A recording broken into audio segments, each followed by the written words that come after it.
Hello friends, मेरा नाम विवेक सिंह राठौर है एंड मैं असिस्टेंट प्रोफेसर हूँ government engineering college Bilaspur Chhattisgarh में। और अभी हम टेक्यूब गेट क्लासेस में सिग्नल्स एंड सिस्टम सब्जेक्ट पढ़ रहे हैं, जिसमें ये हमारा लेक्चर 4th है, मॉड्यूल 3rd का। पिछले मॉड्यूल में या पिछले लेक्चर में एक्चुअली हम लोगों ने फोरियर सीरीज का कुछ प्रॉपर्टीज देखी थी, जैसे कि हम लोगों ने देखा टाइम शिफ्टिंग प्रॉपर्टी और लिनियरिटी प्रॉपर्टी। ओके, और इम्पल्स ट्रेन के अलग अलग फॉर्म पे, इम्पल्स ट्रेन को अलग अलग फॉर्म पे हम लोगों ने रिप्रेजेंटेशन का तरीका देखा और उसको फिर शिफ्ट करके उसमें लिनियरिटी प्रॉपर्टी, शिफ्टिंग प्रॉपर्टी लगा के हम लोगों ने उसको देखा कि कैसे हम ऐसे क्वेश्चंस को सॉल्व कर सकते हैं। अब हम लोग देखते हैं कि जो फोरियर सीरीज रिप्रेजेंटेशन है ये और कैसे अलग अलग सिग्नल्स में हो सकता है। तो चलिए हम और क्वेश्चंस आज सॉल्व करते हैं। चलिए देखते हैं। देखिए, एक क्वेश्चन अगर आपको ऐसे क्वेश्चन आता है, ठीक है, ये क्वेश्चन अगर आता है कि आपको बोलेगा कि साइन, ठीक है, एन ओमेगा नॉट टी का, मान लीजिए sine n omega not t का आपको फोरियर सीरीज रिप्रेजेंटेशन बोलता है, या फिर अगर आपको बोलता है कि cos n omega not t का फोरियर सीरीज रिप्रेजेंटेशन बताइए। अब आपको ये पता है कि you know that sine n omega not t is a time domain signal, it is a signal which is in time domain, ये एक सिग्नल टाइम डोमेन में है, और cos n omega not t is also in time domain. Now we need to represent in frequency domain. तो हम कैसे कर सकते हैं? देखिए, sine n omega not t को, sine of n omega not t can also be written as, can also be written as e to the power, e to the power j n omega naught t, okay, e to the power j n omega naught t minus e to the power minus j n omega naught t by 2j। ये तो this is mathematics, we know from our 10th-12th only. Okay fine, अगर ये ऐसा है तो इसको ऐसा लिख सकते हैं क्या? 1/2j e to the power j n omega naught t minus 1/2j e to the power minus j n omega naught t। Okay, this can be written as like this also. और जो कि हमको ये पता है, we also know that कि कोई भी टाइम डोमेन सिग्नल को हम फोरियर सीरीज में एक्सपोनेंशियल फॉर्म में कैसे रिप्रेजेंट कर सकते हैं, from n minus infinity to infinity c to the power c n e to power n j n omega naught t। इसका मतलब ये है कि f t को हम लोग बड़े अच्छे अंदाज में लिख सकते हैं c minus 1 e to the power minus j n omega not t, और हम यहाँ बिल्कुल लिख सकते हैं c0 e to the power 0, okay, c1 e to the power j n omega not t, और प्लस ऐसा चलता जाएगा, और यहाँ पे भी प्लस ऐसा चलता चला जाएगा। एफ टी को ऐसे अंदाज में लिखा जा सकता है, ये हम कॉम्प्लेक्स एक्सपोनेंशियल फॉर्म में देखे हैं। क्या ये भी एफ टी था? Sine n omega not t, ये भी एफ टी था, इसको हम लोगों ने इस फॉर्म पे लिखा। क्या आपको ये ऐसा e to the power j n, n की वैल्यू आप यहाँ पे रख सकते हैं? मान लीजिए साइन 1 ओमेगा नॉट टी था, साइन सिर्फ साइन एन ना के अपन साइन ओमेगा नॉट टी अगर अपन लिख दें साइन ओमेगा नॉट टी, तो मान लीजिए ये n की वैल्यू अभी 1 रख दें, तो क्या आप ये बोल सकते हैं कि ये वैल्यू इसके बराबर है c1 e to power j n omega not t? बिल्कुल, अगर आप n भी रखें तो भी चल जाएगा, ये ऐसा है ना। और ये आपका सॉरी n यहाँ पे नहीं आएगा एक्चुअली, ये n नहीं रहेगा, c1 e to power j omega not t और c2 e to power j2 omega not t, ऐसा चलता जाएगा, और यहाँ पे भी n नहीं रहेगा, ये -1, एक्चुअली n की वैल्यू यहाँ पे -1 है, यहाँ पे ऐसे चलता जाएगा, ठीक है। तो क्या ये बिल्कुल ऐसा नहीं दिख रहा है कि ये जो पॉजिटिव है e to power j omega not t, इसके जैसा, जिसमें c1 की जो वैल्यू है वो 1/2j है, और वैसे ही ये वाला जो टर्म है, ये वाला टर्म इस टर्म के जैसा नहीं दिख रहा है क्या? ये अगर आप टर्म को देखें, और c0 की वैल्यू इसमें है ही नहीं, तो c0 की वैल्यू इसमें 0 मान लेंगे। तो अगर हम दोनों को इक्वेट करते हैं तो आपको ये समझ में आ जाएगा कि यहाँ पे c0 की value sine of omega not t की फोरियर सीरीज रिप्रेजेंटेशन में आपको बता रहा हूँ, c0 0 होगा, c1 की वैल्यू इसमें होगी, c1 की वैल्यू c1 की वैल्यू है इसमें 1/2j, है ना, तो 1/2j हो जाएगा, और c ऑफ -1 की वैल्यू देखिए सी ऑफ -1 की वैल्यू भी यहाँ पे दे रखी है C1 -1 की वैल्यू है -1/2j, है ना, -1/2j। और उसके अलावा कोई वैल्यू है क्या, C2 की वैल्यू है क्या इसमें, C2 की वैल्यू अगर आप साइन ओमेगा नॉट टी को देखें तो कुछ नहीं है इसमें, रिप्रेजेंटेशन 0 है। तो C-2 भी 0 है, C3 इज इक्वल टू 0 है, C-3 इज इक्वल टू 0 है, बाकी सारी वैल्यू 0 है। इसका मतलब है कि अगर आप साइन ओमेगा नॉट टी का फोरियर सीरीज रिप्रेजेंटेशन देखें या अपन कोफिशिएंट खोजने की कोशिश करें, C1 you will get and C-1 you will get, okay, both these are Fourier coefficient, this is also Fourier coefficient which is value 0 and other values are also 0। तो आपको Fourier coefficient sign omega not t का ये आपको मिल गया, Fourier coefficient है ना, Fourier coefficient अपन को मिल गया, अच्छी बात है। अगर हम यही चीज कॉस ओमेगा नॉट टी के लिए पूछें कि भैया आप कॉस ओमेगा नॉट टी के लिए फोरियर सीरीज या फोरियर कोफिशिएंट निकालिए, तो आप इसको पहले तो मैथमेटिकली लिख सकते हैं e⁻j omega not t plus e⁻−j omega not टी/2। इसको आप ऐसा लिख सकते हैं 1/2 e⁻j ओमेगा नॉट टी, और इसको लिख सकते हैं 1/2 e⁻−j ओमेगा नॉट टी, ये आप लिख सकते हैं। अब इसको फिर हम किससे वो करेंगे, इक्वेट करेंगे आपके एफ टी की वैल्यू किससे, n is equal to -infinite to infinite c n e⁻jn omega not t से, जिसमें अपन n की वैल्यू अलग अलग रखते जाएंगे, जैसे C-1 e⁻−j omega not T, फिर अपन रखेंगे C0 e⁻j0 omega naught t plus C1 e⁻j omega not T, 1 यहाँ पे था, फिर C2 e⁻j2 omega naught t, और ऐसे चलता चला जाएगा ये, है ना, जिसमें आप इक्वेट करके देख सकते हैं कि यहाँ पे ये दोनों वाले पार्ट में e⁻j omega not T, e⁻j omega not T, बस C1 की वैल्यू अपन को चाहिए तो C1 की वैल्यू इससे इक्वेट कर देंगे, तो यहाँ C1 की वैल्यू यहाँ पे आ जाएगी, है ना। तो वैसे ही C ऑफ -1 की वैल्यू भी यहाँ आ जाएगी। तो यहाँ पे आप देख सकते हैं कि यहाँ पे कंक्लूजन निकला कि C0 की वैल्यू है 0, क्योंकि कोई भी डीसी पार्ट नहीं था।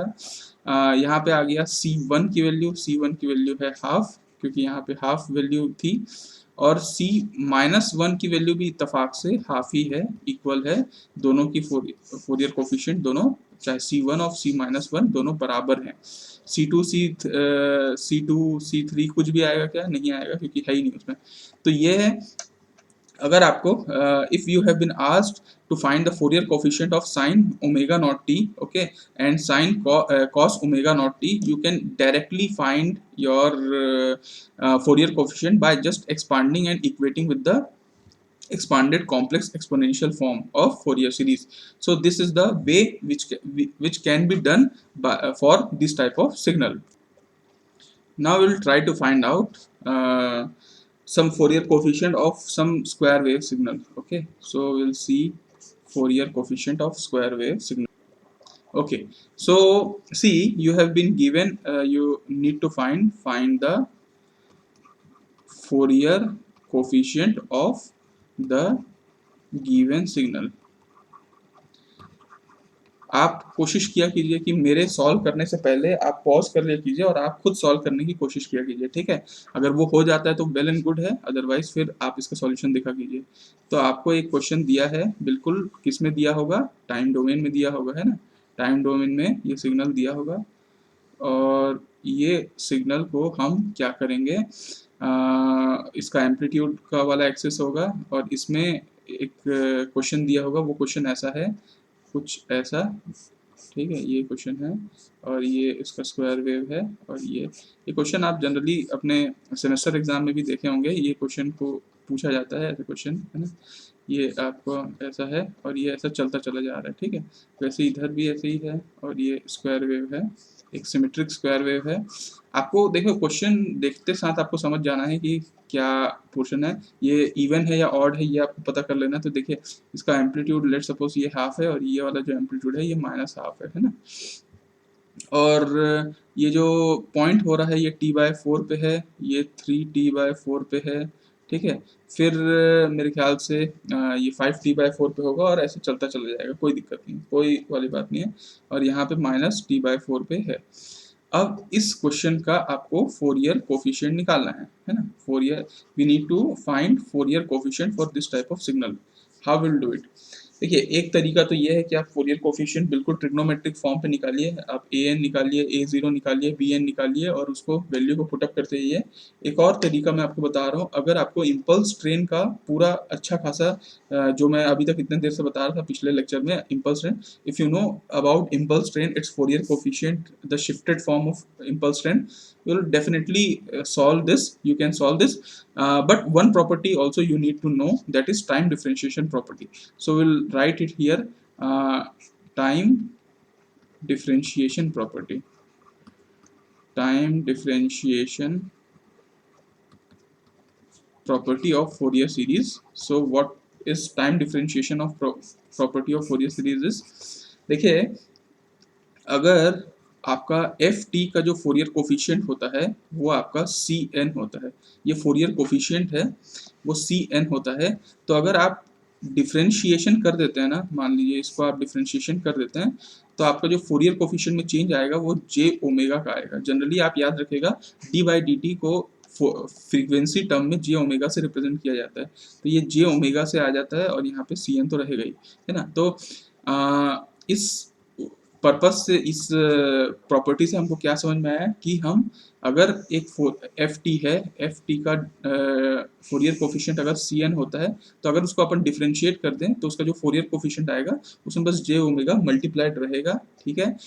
ओके, यहाँ पे अगर ये वैसे एक्चुअली ये आपका फोरियर सीरीज है, और फोरियर सीरीज में आप जानते हैं कि आप जब फ्रीक्वेंसी टर्म में बात करते हैं तो आप हमेशा n मल्टीपल होता है इंटीजर, इसलिए आप याद रखिएगा कि यहाँ पे जे एन भी साथ में रहेगा, तो ये जे एन को ना भूलिएगा, n टर्म रहेगा, है ना। और ओमेगा को हम लोग ओमेगा नॉट कर सकते हैं क्योंकि ये फंडामेंटल फ्रीक्वेंसी के ही मल्टीपल में होता है ना। कोई भी फ्रीक्वेंसी में तो अपन बात कर नहीं रहे हैं, अपन क्या बात कर रहे हैं कि ओमेगा नॉट, फिर n omega naught, two omega naught, three omega naught, मतलब हमेशा ओमेगा नॉट के इंटीजर मल्टीपल में जाते हैं। तो इसलिए आपका यहाँ पे पहले मैंने जे ओमेगा लिखा जो नॉर्मल टर्म होता है फ्रीक्वेंसी का डी बाई डी टी का, लेकिन यहाँ पे हमारा जो ओमेगा है वो ओमेगा नहीं है, एन इंटू ओमेगा नॉट है, इसलिए हमेशा आप एन ओमेगा नॉट लेके चलिएगा। ये बहुत इंपॉर्टेंट है कॉन्सेप्चुअल समझने के लिए, क्योंकि अपन फोरियर ट्रांसफॉर्म में जाएंगे तो फिर आपको नॉर्मल फ्रीक्वेंसी की आप बात करने वाले हैं, है ना। तो यहाँ पे फोरियर सीरीज और फोरियर ट्रांसफॉर्म में यही अंतर है कि आप यहाँ पे हमेशा एन ओमेगा नॉट की ही बात करते हैं हमेशा, और वहाँ पे आप हमेशा सिर्फ ओमेगा की बात करते हैं तो भी चल जाता है, ओमेगा नॉट कुछ भी आप ओमेगा की बात करिए, है ना। तो यहाँ पे आप देखिए, चलिए n omega naught, j n omega naught को आपको मल्टीप्लाई करना है। अब मैंने ये प्रॉपर्टी इस क्वेश्चन में क्यों बताई, क्योंकि देखिए ये क्वेश्चन आपको दिख रहा होगा, this question is actually integrated version of impulse signal. अगर आपको मेरा फर्स्ट मॉड्यूल याद होगा तो मैंने इम्पल्स सिग्नल, यूनिट स्टेप वगैरह सब बताया था, तो आपको बताया था कि इम्पल्स सिग्नल का इंटीग्रेशन अगर अपन करें तो यूनिट स्टेप मिलता है। तो क्या ये बहुत सारे यूनिट स्टेप का समेशन है? अगर आप देखें तो हाँ है। तो अगर इसको डिफ्रेंशिएट कर दें तो क्या इम्पल्स मिल जाएगा? और अगर इम्पल्स मिल गया तो हम इम्पल्स ट्रेन, क्योंकि इम्पल्स ट्रेन का तो अपन को फोरियर कोफिशिएंट रटा उठाया याद है, इम्पल्स ट्रेन का फोरियर कोफिशिएंट क्या होता है, 1/t, अगर शिफ्ट कर दिए तो 1/t into e to the power j n omega naught, कुछ कुछ जो आपको शिफ्ट किए हैं वो आता है। तो वो सब हमको याद है, तो हम इसको क्यों ना उसको बना के अपन सॉल्व कर लें, तो बहुत आसान हो जाएगा, है ना। तो चलिए हम एक काम करते हैं, इसका डी बाई डी टी करने की कोशिश हम करेंगे, है ना। आप इसका डेरिवेशन अगर चाहें तो आप देख सकते हैं बुक से, वैसे आपको प्रॉपर्टी याद होनी चाहिए, एक्चुअली वो प्रॉपर्टी बड़ा इंपॉर्टेंट है। तो चलिए हम इस सिग्नल का डिफ्रेंशिएशन करते हैं। इस सिग्नल का डिफ्रेंशिएशन करें तो क्या, देखिए चलिए हम यहाँ पे एक रफ बनाते हैं और फिर उसको डिफ्रेंशिएट करेंगे, ठीक है। यहाँ पे एक ऐसा डायग्राम बना देते हैं और यहाँ पे दोनों एक्सिस में अपन डिफ्रेंशिएट, यहाँ पे बेसिकली ये वाला जो सिग्नल था ये कुछ ऐसा था, ऐसा ऐसा ऐसा ऐसा ऐसा ऐसा ऐसा ऐसा ऐसा, it is moreover like this, a square wave signal, okay. Don't go on the shape, actually it is a square wave signal, okay fine।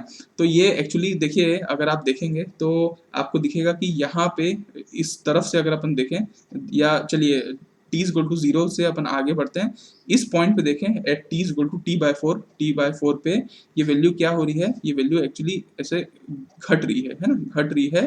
कहाँ से कहाँ तक जा रही है, ये हाफ है, मान लीजिए ये माइनस हाफ है, तो ओवरऑल पूरा एक एक स्टेप का डिक्रीमेंट हो रहा है t equal to t by four. तो क्यों ना अपन t equal to t by four पे हम एक इम्पल्स ले लें ऐसा, क्योंकि हम कर क्या रहे हैं, डिफ्रेंशिएट कर रहे हैं।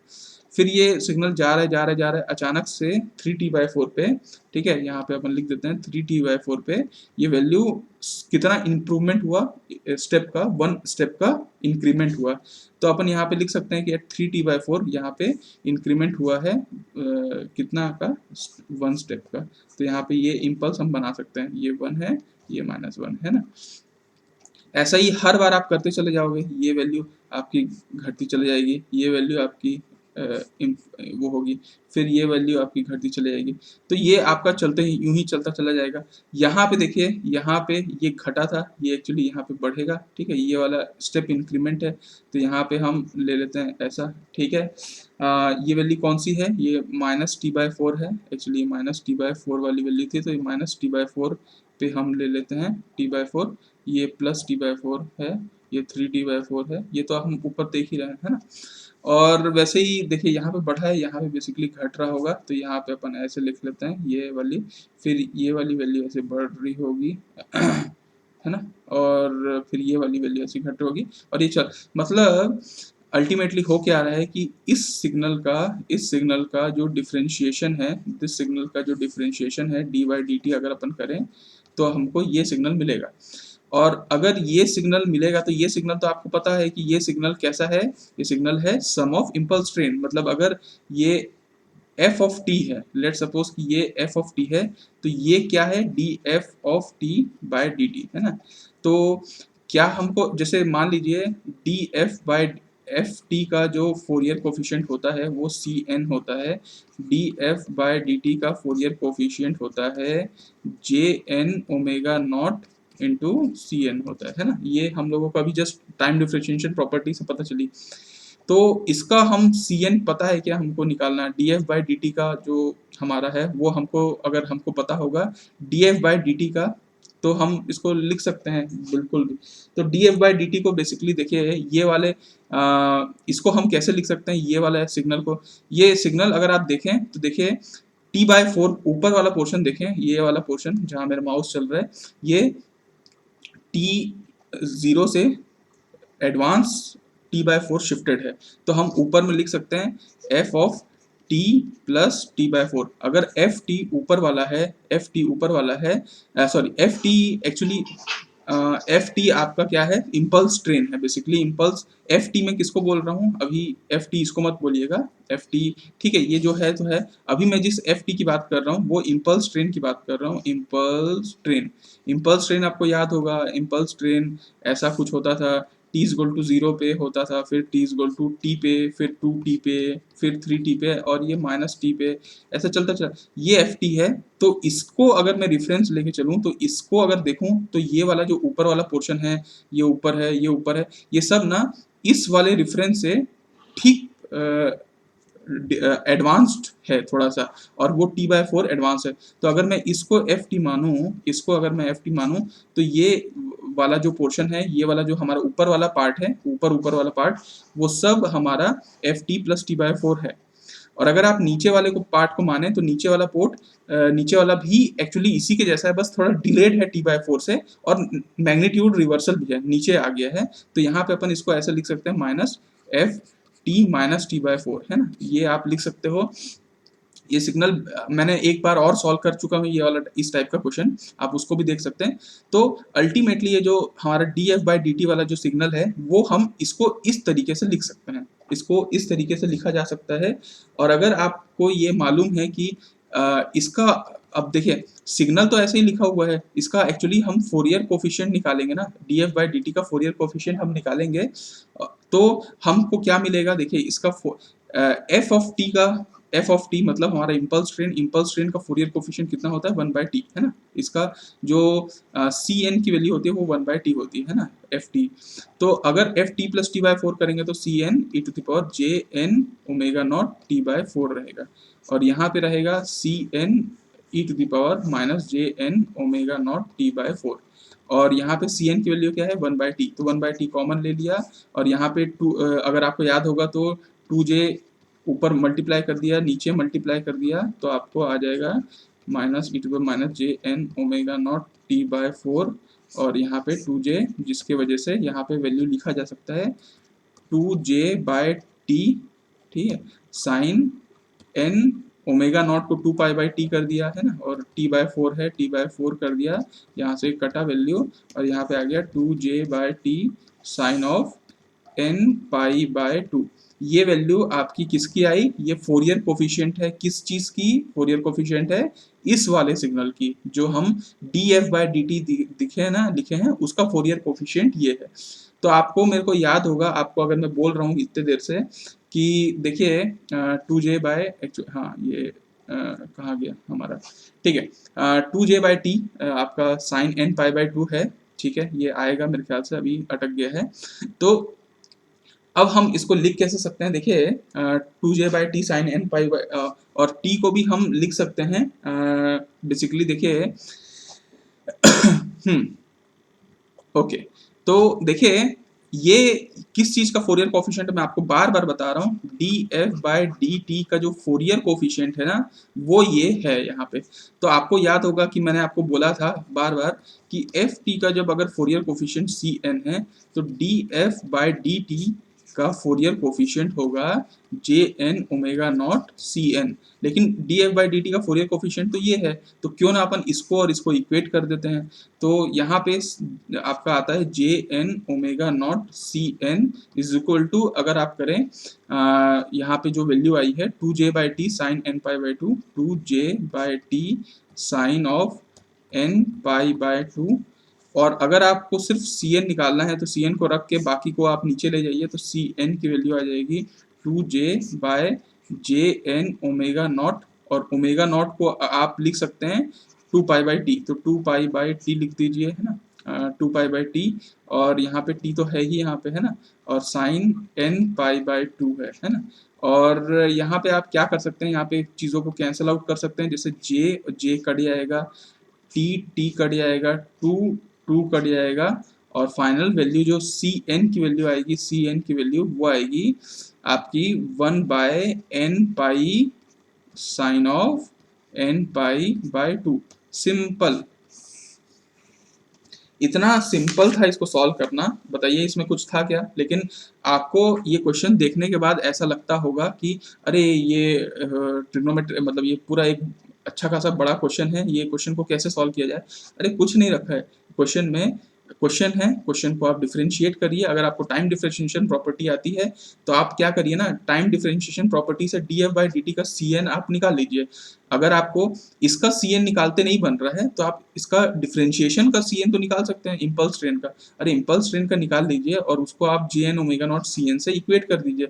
आप दोनों को, अब देखिए इसका तो हमको एकदम रटा रुटाया याद था, बिल्कुल इम्पल्स ट्रेन का है, मैं तो इतना लंबा सॉल्व किया, आपको तुरंत मुंह जबानी होना चाहिए 2j by t sine n pi by 2 होता है, तो इतना लंबा चौड़ा करने की जरूरत ही नहीं पड़ती। और उसको हम इक्वेट कर दिए j n omega not C n से, तो उधर से इधर कट कट कट हुआ तो सी एन आ गया।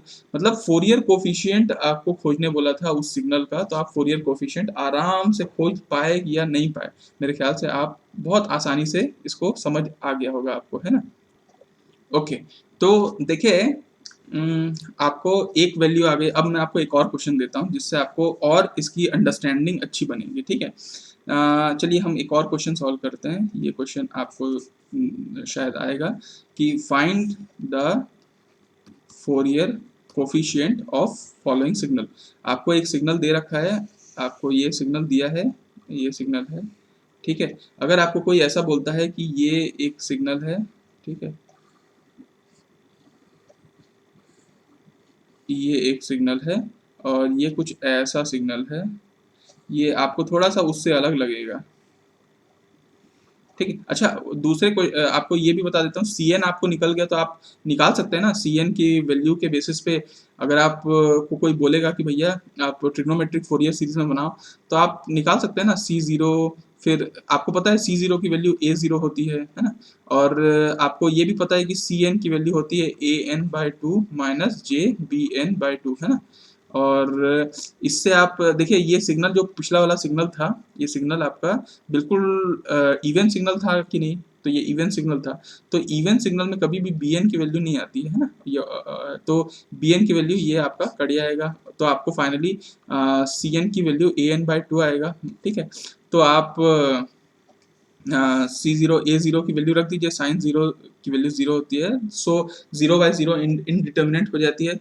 कभी भी अगर आपको ऐसे सी जीरो की वैल्यू निकालना होता है या ए जीरो की वैल्यू निकालनी होती है, और अगर आप जैसे यहाँ पे रख रहे हैं साइन जीरो, यहाँ पे भी जीरो, तो जीरो बाय जीरो वाला जो फॉर्म है ये बिल्कुल इनडिटर्मिनेट होता है, आप इसको नहीं निकाल सकते। तो उस केस में क्या किया जाता है इसका एवरेज वैल्यू निकालने के लिए, उस केस में एवरेज वैल्यू निकालने के लिए आपको सिंपल जो आपका इंटीग्रेशन वाला फॉर्मूला है वो लगाया जाता है, one by T integration of minus T by two से टी बाई टू। आपका जो एफ टी आपको दिया है उसको आप इंटीग्रेट करिए एक टाइम पीरियड में, और आप निकाल लीजिए एवरेज वैल्यू। तो आप इसको क्या निकाल सकते हैं, अगर आप डायरेक्ट इस वाले क्वेश्चन में आप इसको निकाल सकते हैं कि इसकी एवरेज वैल्यू आप सिंपल करना क्या है, माइनस टी बाई टू से प्लस टी बाई टू तक आपको ये वैल्यू को इंटीग्रेट करना है। इंटीग्रेट तो आपको आता होगा भाई, माइनस टी बाई फोर से T bye minus T by two से माइनस टी बाई फोर, आपकी वैल्यू कितनी है माइनस वन, फिर ये कितनी है वन, फिर यहाँ से कितनी है माइनस वन, और यहाँ से कितनी है वन। इसको आप इंटीग्रेट करिए, आपका आंसर आ जाएगा। सिंपल सा तरीका मैं बता रहा हूँ, इंटीग्रेट करेंगे तो आपको इसकी डीसी वैल्यू आ जाएगी, और आपको एसी वैल्यू निकालने के लिए ए एन की वैल्यू चाहिए, तो आप टू इंटू सी एन कर लीजिए, यहाँ पे टू मल्टीप्लाई कर दीजिए तो वो ए एन की वैल्यू आ गई। और उसके बाद तो आपको ट्रिग्नोमेट्रिक लिखना आता ही होगा, क्योंकि वो मैंने आपको बता के रखा है a zero plus summation of n equal to one से infinite a n cos n omega not t plus b n sine n omega not t से आप उसको कर लीजिए सिंपल। तो कोई भी सिग्नल को लिखने का आसान तरीका।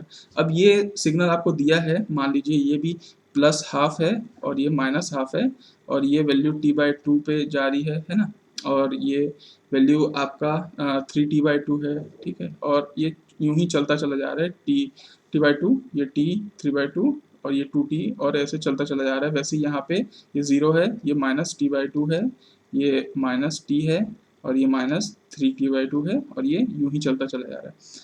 अब आपको अगर ये क्वेश्चन कोई बोलता है कि आपको इसका फोरियर कोफिशिएंट निकालना है, तो आपको ये पता है आप इसको ट्रिग्नोमेट्रिक फॉर्म में कर सकते हैं सॉल्व। एक एक आप करिए, एक बार एफ टी निकालिए एवरेज वैल्यू, एक बार आप क्या निकालिए, आप निकालिए इसका एसी कंपोनेंट ए एन निकालिए, मतलब f t into cos n omega not t से मल्टीप्लाई करके इंटीग्रेशन करिए, फिर f t into sine n omega not t से मल्टीप्लाई करके बी एन निकालिए। वो बहुत लंबा चौड़ा मेथड है। सबसे आसान मेथड है आप सी एन के मेथड से, मतलब कॉम्प्लेक्स एक्सपोनेंशियल मेथड से आप निकाल लीजिए। तो इसमें देखिए फाइंड फोरियर कोफिशिएंट है, ये है वैल्यू। इसको हम एक काम करते हैं, हमारा सेम फंडा है, इसको डिफ्रेंशिएट करने की कोशिश करते हैं। तो डिफ्रेंशिएट करते हैं, चलिए इसी का डिफ्रेंशिएशन नीचे अपन लिख देते हैं यहाँ पे। देखिए डिफ्रेंशिएशन में अगर आप देख पाएंगे यहाँ पे, चलिए इसको मैं थोड़ा सा नीचे कर देता हूँ। यहाँ पे डिफ्रेंशिएशन के लिए मैं इसको यहाँ से देखिए at t is equal to zero पे ये वैल्यू ऐसा क्या हो रहा है, बढ़ रहा है। ठीक, तो एक पॉजिटिव है, कितना बढ़ रहा है, प्लस वन बढ़ रहा है ना यहाँ पे t is equal to zero पे, और t is equal to t by two पे क्या हो रहा है, घट रहा है, मतलब ये यूनिट स्टेप का चेंज हो रहा है नेगेटिव उसमें। फिर टी पे ये बढ़ रहा है, फिर थ्री टी बाई टू में कम हो रहा है, और ये फिर टू टी में बढ़ रहा है, और ये यूं ही चलता चला जा रहा है। वैसे ये भी यहाँ पे ऐसे घटेगा, फिर ये बढ़ेगा, फिर ये घटेगा एंड बढ़ेगा, ये आप देख सकते हैं। तो ठीक आप फिर से आप देख पा रहे हैं जीरो टी टू टी, और यहाँ पे आप अगर देख पा रहे हैं तो टी बाई टू पे है, थ्री टी बाई टू पे है, और ये चलता चला जा रहा है। तो आप क्या इसको एनालाइज कर सकते हैं कि फिर ये एक इम्पल्स ट्रेन है, मतलब अगर आप इनका इस सिग्नल का ये क्या है, डी बाई डी टी है ना, D by d T differentiation है। तो इस ये वाले सिग्नल को मान दीजिए मैं इसको मैं f1t बोलता हूँ, f1t, और इसको मैं f2t बोलता हूँ, है ना, या d या इसको ऐसा बोल सकता हूँ d of d by d T f1t, है ना, इसको f2t मानता हूँ। और ft क्या है, ft मैं एक रेफरेंस इम्पल्स ट्रेन बोल रहा हूँ जो t इक्वल टू जीरो पे एग्जिस्ट कर रहा है, t इक्वल टू t पे, t equal to two t पे, t is equal to minus t पे एग्जिस्ट कर रहा है। तो मेरे को अगर F2t है, ये F2t इसको मेरे को लिखना है, ये ठीक है F2t, या फिर इसको मैं लिखूं d/dt ऑफ F1t। तो मैं क्या लिख सकता हूँ इसको मैं सिंपल इम्पल्स के फॉर्म पे लिखना चाहूँ तो मैं लिख सकता हूँ क्या, इम्पल्स के फॉर्म पे इसको मैं at t equal to zero, at t equal to t two t, ये तो सिंपल आपका इम्पल्स ट्रेन ही है, मतलब आपका सिंपल एफ टी है, एफ टी जो हमारा इम्पल्स ट्रेन था। और ये वाला जो है ये मैग्नीट्यूड रिवर्सल है और t/2 में खसका हुआ है, मतलब अगर ये होता तो ऐसा है, तो इसको आप लिख सकते हैं F T minus t/2 simple. ये आप सिंपल तरीके से इसको लिख सकते हैं। और जो कि ये तो हम लिखने का तरीका हो गया F2t को लिखने का तरीका हो गया है, d/dt F1t को लिखने का तरीका हो गया। इसका अगर हम फोरियर कोफिशिएंट निकालना चाहें तो फोरियर कोफिशिएंट जो कि हमको मालूम है कि ft का फोरियर कोफिशिएंट cn होता है, cn मतलब 1/t होता है, इसको अपन 1/t लिख देते हैं। और ft माइनस t/2 का तो 1/t e to the power minus of jn omega naught t/2 ये होता है ना। तो मतलब अपन इसका d/dt f1t, d/dt f1t का d/dt f1t का हम फोरियर कोफिशिएंट निकाल रहे हैं, तो फोरियर कोफिशिएंट ये है। इसको 1/t को अगर कॉमन ले लें तो अपन आ जाता है 1 minus e to the power minus j n omega naught t/2, है ना, ये हो गया। अब हम क्या कर सकते हैं, इसको हम और तरीके से सॉल्व किया जा सकता है क्या, अगर आप चाहें तो। देखिए बेसिकली यहाँ पे इसको और ऐसा लिख सकते हैं, 1/t है 1 minus e to the power minus j n है, ओमेगा नॉट को 2π/t से रिप्रेजेंट कर दीजिए और t/2 से काट दीजिए, तो आपका आ जाएगा टी कटा 2 कटा, यहाँ पे आ जाएगा 1/t e 1 minus e to the power minus j n pi, simple सा ये आया। ये किस चीज का फोरियर कोफिशिएंट है, ये फोरियर कोफिशिएंट है d/dt ऑफ f1t जो आपके क्वेश्चन में दिया है उसका फोरियर कोफिशिएंट ये है। तो अगर हम इसका फोरियर कोफिशिएंट निकाल लिए तो हमको ये भी तो पता है कि अगर f1t का फोरियर कोफिशिएंट अगर cn है तो df1t/dt का फोरियर कोफिशिएंट क्या होगा, jn omega not of cn, simple सा तरीका यही है। तो क्या हम इसका फोरियर कोफिशिएंट निकाल चुके हैं, क्या हम इसको इक्वेट कर सकते हैं, तो हम यहाँ पे इक्वेट कर देते हैं 1/t 1 minus e to the power minus j n pi है, इसको इक्वेट कर देते हैं j n omega not of C n, ये जे एन ओमेगा नॉट इधर आ जाएगा तो यहाँ पे आ जाएगा 1/जे एन ओमेगा नॉट को 2π/t से आप लिख लीजिए, इंटू टी तो है ही, और यहाँ पे आ जाएगा 1 minus e to the power minus j n pi, है ना। और ये है बेसिकली सी एन। तो सी एन निकालने का इतना आसान तरीका मतलब कितना आसान है ये एक्चुअली, है ना। तो इसको आप सॉल्व कर लीजिए, टी कटा और यहाँ पे आपका सी एन की वैल्यू आ गई 1/J2n पाई, ठीक है, J2n पाई आ गया।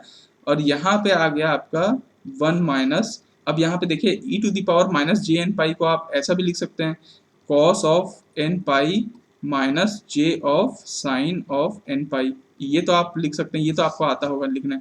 आपको पता है साइन एन पाई क्या होता है, हमेशा वैल्यू 0 होती है, तो ये वैल्यू आपकी हो जाएगी, ये वैल्यू कट जाएगी, कुछ होगी नहीं।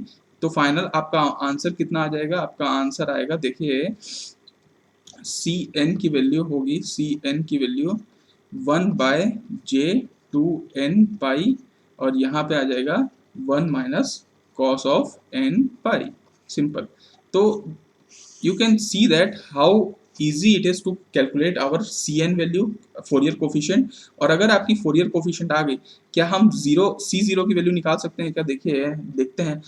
cos 0 1 होता है, 1 माइनस 1 0, फिर c 0/0 आ रहा है, मतलब ये इनडिटर्मिनेट है। तो आप क्या करिए इस केस के लिए c0 जब भी ऐसा कोई वैल्यू आता है जब आप cn से नहीं निकाल पाते, तो c0 की वैल्यू आप क्या करिए 1/t माइनस t/2 से t/2 आपका ft को सिंपल ft को इंटीग्रेट कर दीजिए dt। आप ऐसे भी निकाल सकते हैं, अगर आपको एरिया अंडर द कर्व निकालना आता है तो आप ऐसे भी निकाल सकते हैं कि देखिए माइनस t/2 से यहाँ तक आपको इंटीग्रेट करना है, तो ये वाली वैल्यू और ये वाली वैल्यू आप दोनों आपस में कैंसिल आउट हो जाएंगी, तो अल्टीमेटली वैल्यू इसका आ ही जाएगा, तो c0 की वैल्यू अपने आप ही 0 आ जाएगी। और बाकी अगर आपको cn की value a n by two minus j b n by two होती है कायदे से। अगर आप इसमें देखें, इस सिग्नल को देखें तो ये सिग्नल ना ऑड है। अगर आप देखें फर्स्ट क्वाड्रेंट थर्ड क्वाड्रेंट एक जैसा है, तो ये ऑड सिग्नल है। ऑड सिग्नल में कभी भी ए एन की वैल्यू नहीं आती, ए एन की वैल्यू हमेशा जीरो होती है। तो ये वाली वैल्यू जो होगी इसको हम काट सकते हैं और आप सी एन की वैल्यू लिख सकते हैं, सी n is equal to nothing but minus j b n by two. तो अगर आप इसको इक्वेट कर दें, ये दोनों को आप इक्वेट कर दें, जैसे इसको भी आप लिख सकते हैं सी एन को, इसको आप लिख सकते हैं सी एन को minus j of n to n pi one minus cos of n pi, और इसको आप इक्वेट कर दें minus j b n by two, minus j b n by two से, तो माइनस जे जे कैंसिल हो जाएगा और यहाँ पे बी एन की वैल्यू आ जाएगी, टू टू भी कैंसिल हो जाएगा, बी एन की वैल्यू आ जाएगी आपकी one by n pi one minus cos of n pi. Simple. तो देखिए ट्रिग्नोमेट्रिक में आपका ए जीरो की वैल्यू आप निकाल सकते हैं सिंपल इंटीग्रेशन करके, वो वैल्यू जीरो आ गई। फिर बी ए एन की वैल्यू भी जीरो आएगी क्योंकि ये इवन सिग्नल है, आप करके देख सकते हैं। और बी एन की वैल्यू बेसिकली ये आएगी, ये जो वैल्यू है। तो अगर आप चाहें तो देखिए कोई भी सिग्नल आपको दे रखा है, स्क्वायर वेव दे रखा है, उसको आप सिंपल डिफरेंशिएशन करके आप इम्पल्स ट्रेन की मदद से, इम्पल्स ट्रेन का सी एन अगर आपको पता है तो आप a n b n C n आराम से निकाल सकते हैं, है ना। तो ये आपको समझ में आ गया। अब मेरे ख्याल से आपको मैं एक कंक्लूजन आपको मेरे को बताना था, वो कंक्लूजन ये है। देखिए अगर आपको वैसे ये पता है कि अगर सी एन है ना, आपका सी एन की वैल्यू अगर सी ऑफ माइनस एन कॉन्जुगेट अगर ये आ जाती है ना, तो आपको ये पता वैसे नहीं ये तो अगर आपको मैं ऐसा बता रहा हूँ, देखिए सिंपल आपको, चलिए इसको मैं मिटा देता हूँ, ठीक है। ये वैल्यू सी एन की वैल्यू अगर आपका सी ऑफ एन है ना, सी ऑफ, या फिर आप बोल सकते हैं सी ऑफ माइनस एन की value c n of conjugate आती है, तब आप इसको सिंपल बोल सकते हैं कि ये ना कॉन्जुगेट सिमेट्री है। ये जो मैंने आपको पहले भी बता के रखा, कॉन्जुगेट सिमेट्रिक सिग्नल है ये। अगर आपका सी ऑफ माइनस एन और सी एन ऑफ कॉन्जुगेट आपका सेम आता है, तो आप इसको बिल्कुल बोल सकते हैं कि ये कॉन्जुगेट सिमेट्रिक सिग्नल है। और अगर हमारा जब टाइम डोमेन में एफ टी रहता है, एफ टी की वैल्यू अगर आप एफ ऑफ माइनस टी का कॉन्जुगेट अगर ये आ जाता है, तो ये सिग्नल को बोलते हैं कि ये रियल वैल्यूड सिग्नल है ना। ये सिग्नल को रियल वैल्यूड सिग्नल आप बोलते हैं। तो बेसिकली देखिए अगर कोई भी, ठीक है, देखिए आपको मैं एक और कुछ चीज़ दिखाता हूँ।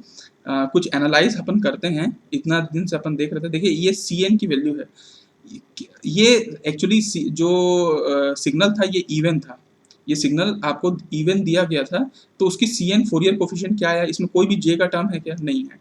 मतलब अगर इवन सिग्नल है तो आपको जो वैल्यू फोरियर कोफिशिएंट की मिलेगी वो कैसी मिलेगी, आपको बिल्कुल रियल वैल्यू मिलेगी। तो कंक्लूजन नंबर वन ये कहता है कि अगर आपका एफ टी अगर रियल वैल्यूड है ना, रियल वैल्यूड है, और आपका रियल एक मिनट यार, इसको कैसे लिखा, रियल वैल्यूड है ना, ठीक है, रियल वैल्यूड है, और अगर वो इवन है, अगर वो इवन है तो आपकी सिग्नल, ठीक है, आपका जैसे मैंने आपको एक बताया था, एक सिग्नल जो बिल्कुल रियल वैल्यूड था, उसको आप एफ माइनस टी कॉन्जुगेट करके देख लीजिएगा, सेम आएगा।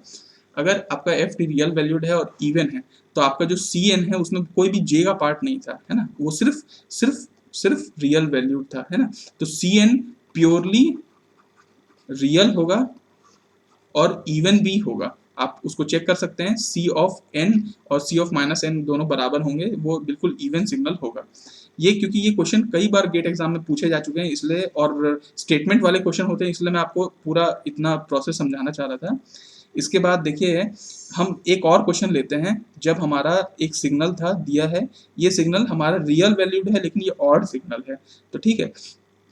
अगर कभी भी आपको कोई एफ ऑफ टी, अगर कोई भी अभी एफ ऑफ टी अगर आपको रियल वैल्यूड मिलता है ना, अगर आपका कोई भी F of T real valued है लेकिन वो ऑड इन नेचर है, ऑड इन नेचर, तो उसका जो फोरियर कोफिशिएंट आएगा वो कैसा आएगा, देखिए फोरियर कोफिशिएंट आप यहाँ पे देख पा रहे होंगे, सी एन की वैल्यू आपको जे वाला टर्म दिख रहा था और कोई भी रियल वैल्यू रियल पार्ट नहीं दिख रहा था, तो ये आपका सी एन प्योरली इमेजिनरी अपन बोल सकते हैं क्या, प्योरली इमेजिनरी आएगा, है ना।